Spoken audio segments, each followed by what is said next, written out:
as long as we're trying to look like a younger version of ourselves, we're basically telling ourselves that who we are right now just isn't enough. And that makes it very hard to come home to yourself. Welcome to Redefining Midlife. I'm your host, Jo Clark, and I'm so glad that you're here with me today. Now, whether you're a first time listener or you've been here for a while, thanks again so much for just taking time out of your day to be here. I want to ease into today's topic gently because I think it lands in a tender place for quite a lot of women. So rather than jumping straight on in, I'm going to be starting with a small moment of honesty. Now, when did you last look in the mirror and have your very first thought be a kind one? No harsh judgment, not a thought of disappointment or something you wish were different, not a comparison, and not a when did that happen? Just a warm, easy, genuinely kind thought and acceptance about the face that's looking back at you. Now, for most of the women I speak to, that question takes a heartbeat or two to answer. And I think that pause says quite a lot. It says something about how thoroughly we've been taught to look at ourselves with a critical eye. And that's exactly what today's episode is all about. Because today I want to talk about what happened when I started accepting the lines and the changes that I see on my face. And I want to have this conversation honestly and honestly about ageism. And it's not with a kind of performative, oh, you've just got to age gracefully energy that's still underneath it all, tells us that there's a right and a wrong way to get older. But instead, I want to talk about this with real lived honesty. So let's just start at the beginning, because none of us arrived at midlife in a vacuum. We were taught from a really young age that a woman's value is tied to how she looks, and that how she looks has got a use by date. Just think about the messages that you picked up when you were growing up. The magazines that celebrated women for looking ageless, even those who were in their 20s and 30s. And the way actresses would just seemingly disappear from our screens once they hit a certain age. The compliments that girls and women got were always about their appearance first, or the way you look so young became the highest thing that anyone could say to a woman over 40. We all took it in. Of course we did. We were marinating in that every single day. And then midlife arrived for us. And suddenly the thing we'd been taught to dread, getting older, looking older, was right there in the mirror.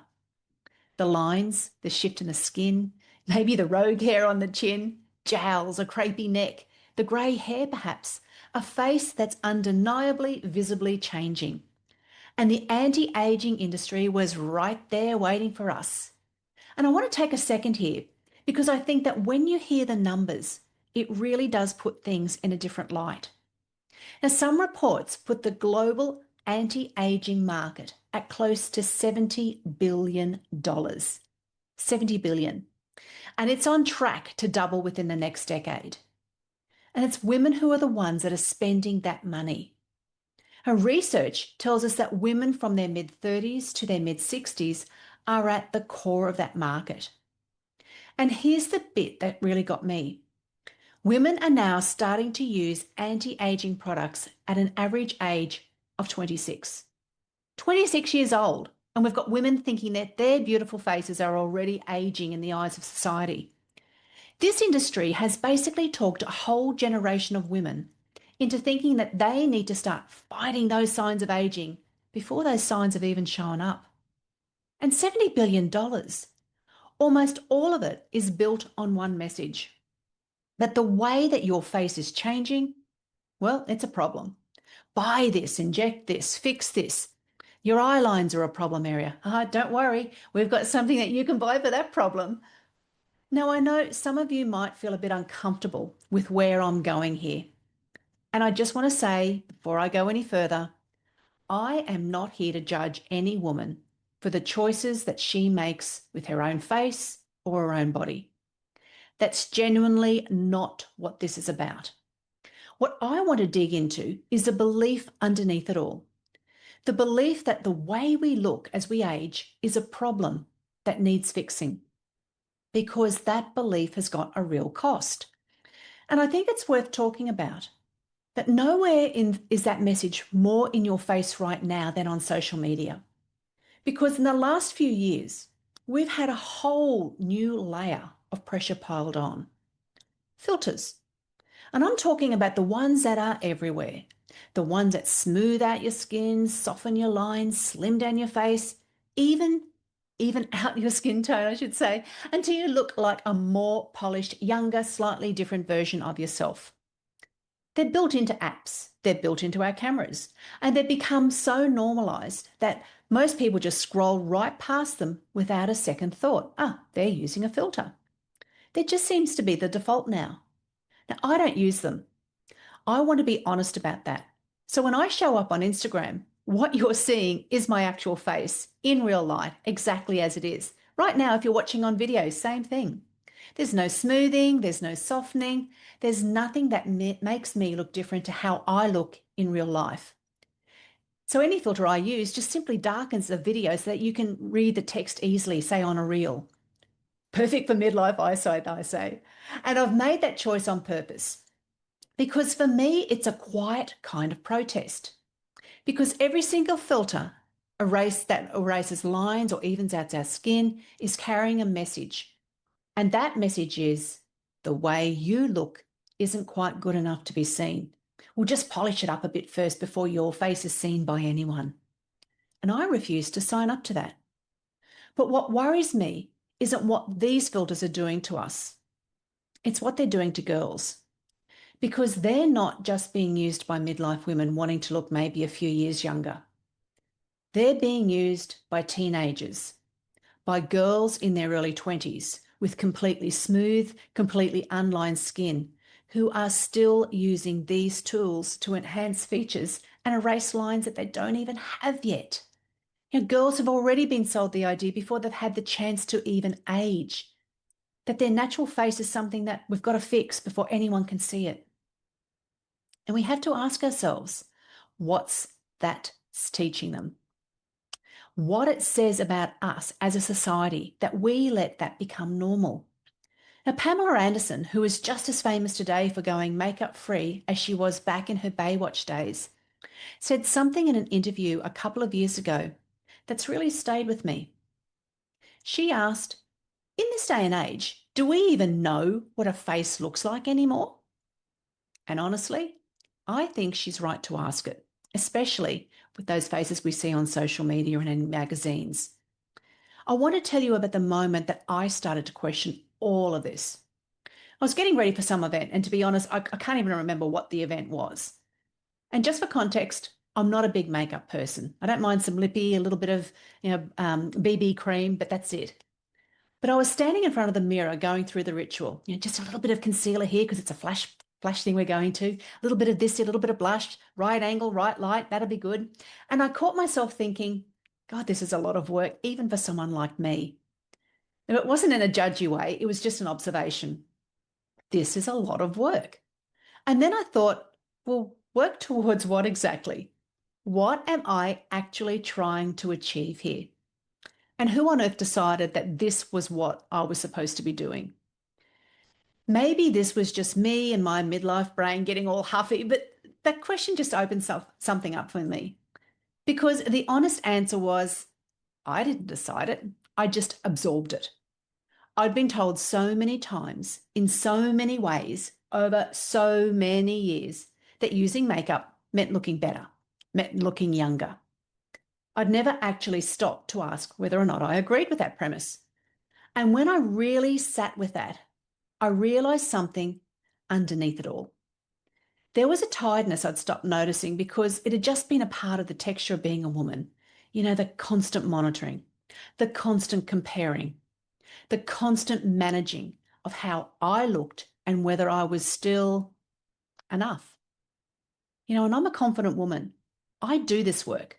I talk about self-worth and identity and stepping into who you are. And I still had all of this rot running underneath everything. That's how deep it goes. That's how thoroughly we were taught it. And you know what's funny? When I was thinking about how to put this whole episode together, I remembered that when I was in my mid-20s, I actually looked much younger than my age. And I don't know how many times I just wished that I had a few more laugh lines around my eyes or around my mouth so people would stop mistaking me for being younger than I was. Isn't that something? We really can't win, can we? So I want to be honest about what stopping actually looked like for me, because I think we can romanticize this whole kind of shift.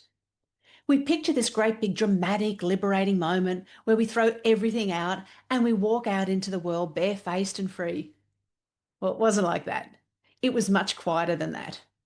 It started with just noticing. That's a key to lot of things. Just noticing when I was making a choice because I genuinely wanted to versus when I was making a choice because I felt I needed to measure up in some way or shape or form. When I was doing something because it felt good and fun versus when I was doing it because I was trying to meet some kind of standard I hadn't even consciously signed up for. And I started making a few little small shifts. Like I stopped putting things and time into things that weren't coming purely or were coming purely from that place of needing to measure up. Not all at once, and it wasn't in a great big dramatic way again. It was just quietly, gradually pointing my energy somewhere else. I started looking at my face a little bit differently, not as a problem to manage or to fix, but as a record. These lines that I've got here around my eyes and my mouth is because I've laughed. I've properly laughed. Thousands, hundreds of thousands of times. This is the face of a woman who has felt things, who has been through things, who has lived, who has survived some hard times. And I know that can sound a bit like a cliche. I know we've all heard it before, but there's a difference between hearing something and actually feeling it. And when I stopped the noise of the fixing and the comparing long enough just to sit with it, well, I found I could actually start to feel it and embody it, that there was something real underneath the words. I also started paying attention to who I was comparing myself to. Now, every time I felt that familiar dip, that, oh God, she looks so much younger feeling, I asked myself, compared to who and by whose measure? And what I'm actually saying about myself when I make that comparison. And that one was pretty confronting because what I found, if I was honest, was that I was using comparison as a way of measuring my worth, which means I handed my whole sense of worth over to something that I had absolutely no control over, and that was time. The completely natural, unstoppable passage of time. So now I want to talk about some of the women who are doing this publicly on a huge stage. I mean, this was my little stance, but some others are doing it in a big way because I think it really matters that we can point to examples, that we can see real faces in real life doing something different. They can be our role models. And one of the most visible examples right now has been Pamela Anderson, who I mentioned before. Now, I know that might catch some of you off guard because for most of us, Pamela Anderson, she was the face and the body of the 90s. She was a full glamour, the heavy eye makeup, the image that was so carefully and deliberately put together. She was a complete package. And then a couple of years ago, she realized that it was just crazy and she stopped. She turned up to Paris Fashion Week without makeup. She walked the red carpets barefaced. She sat for magazine covers without the full transformation. And honestly, the world lost its mind. Everyone had an opinion. The reaction really was fascinating and pretty telling. Now, on one hand, lots of women said exactly what I said. Good on her, good for her. But on the other hand, there was just so much vitriol that was so critical.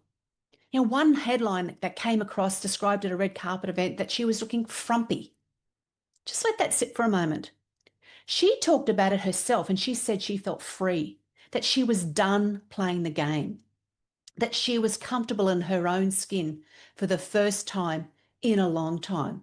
And someone calls that frumpy. And then Jamie Lee Curtis, who was working with her at a film at the same time, posted a makeup-free photo of herself in her honour because she saw what Pamela was doing and she wanted in on it. And it's not just Pamela. More and more women are taking a stand. Julianne Moore has been really open about choosing not to alter her face. She said something once that I think is quietly brilliant. It was basically along these lines. We don't have a choice about aging, so why do we keep talking about it like it's something we can control? And Alicia Keys, well, she's been showing up without makeup for years, and she's spoken about the freedom that came with it. Halle Berry, well, she's talked about the pressure that she's faced to go under the knife and called the constant suggestions, something that she's had to actively push back on. Drew Barrymore, well, she said publicly that she hasn't done anything and she plans to keep it that way. Salma Hayek, well, she posts close-up photos of her lines and her grey hairs and captions them with warmth, not an apology. And Cameron Diaz, who appears without makeup or cosmetic enhancement, well, she recently faced some truly, truly terrible comments and articles and from people online. Now, these women aren't doing any of this in a bubble.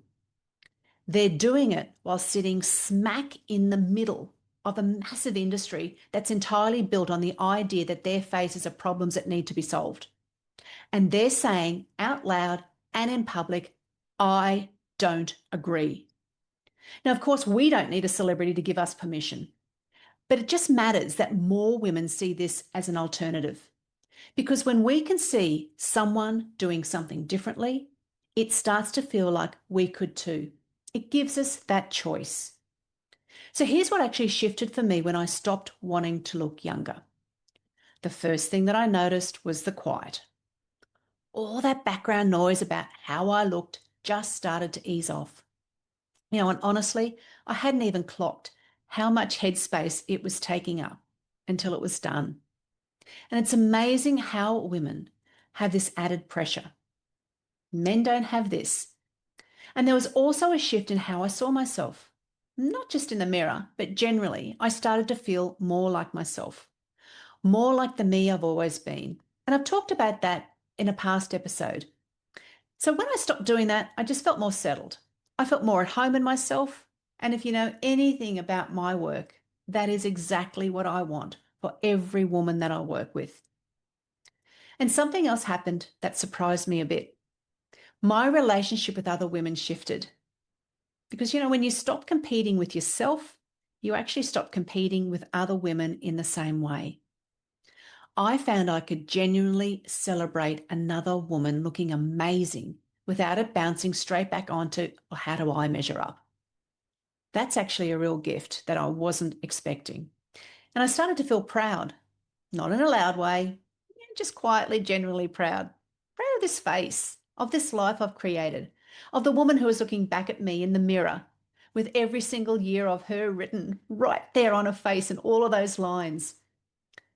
And I want to zoom out for just a moment because I think this is about so much more than skincare routines or grey hair.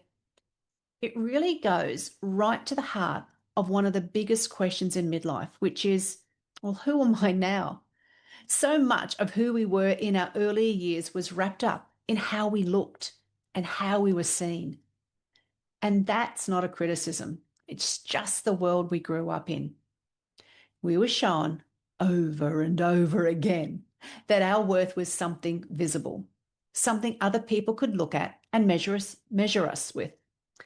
And then we get to midlife and something shifts, partly because our bodies change and we're face to face with that daily, but also because we start to run out of patience for things that really don't matter. We start to feel, often pretty strongly, that life isn't unlimited and we want to spend it differently. And when I talk to women in my mentoring spaces, I hear the same thing over and over. I want to feel like myself again. I want to stop caring about what people think. I want to feel comfortable in my own skin now and in this next stage of my life. And I really do believe that letting go of the project of looking younger is part of getting there. Because as long as we're trying to look like a younger version of ourselves, we're basically telling ourselves that who we are right now just isn't enough. And that makes it very hard to come home to yourself. Aging isn't a failure. It's the shape of that your life is taken. And it's proof that you were here, that you lived, that you felt things. And it deserves to be seen that way. And I want to take a moment before we close, because I think some of what I said today might be sitting a little heavily with some of you. And I just want to be with you and sit with you there for that second. If you've spent years or maybe decades in the habit of looking at yourself critically, the whole idea of stepping out of that, well, it is not a small thing. It genuinely isn't. And I don't want to make it sound like it's a decision, that you can snap and make it in an afternoon and change completely. What I'd love you to do as you go about your day after you've listened to this is just to notice, not judge, not fix, just notice. Notice when the critical voice pipes up. Notice what set it off. Notice the words that you're using and the story underneath it. You don't have to do anything with that right now, but just get curious, because curiosity is always what comes before change. Now, if something did come up for you while you were listening today, maybe a moment of recognition, maybe a moment of discomfort, or even a bit of grief, that's okay. It's actually a good sign. It means something in you is already looking at things differently. And that's a great place to be. And truly, this is the inner work, isn't it, that we have in this middle stage of our life.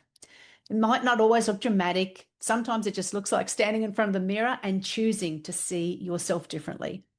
Sometimes it looks like putting down a belief that you've been carrying for 30, 40 years and deciding it was never really yours to carry in the first place.